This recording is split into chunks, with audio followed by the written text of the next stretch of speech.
1850 ci li gën a siiw ci wax yi. mu ne ba mata dal nag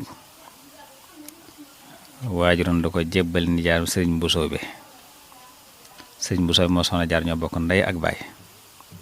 sëriñ Mbusoobe mooy bàyyi sëriñ Mbàkke Busoog sëriñ Sayxu Busoog ñam ko seqal ñëpp ku jaboot la. waaye sëriñ Mbusoobe moom yi man nga li ëpp ci xam-xam borom sax moo ko jàngal. li ëpp ci xam-xamam moo ko jàngal alxuraan ba mu wattu. moo ko jàngal fànni xam-xam yëpp.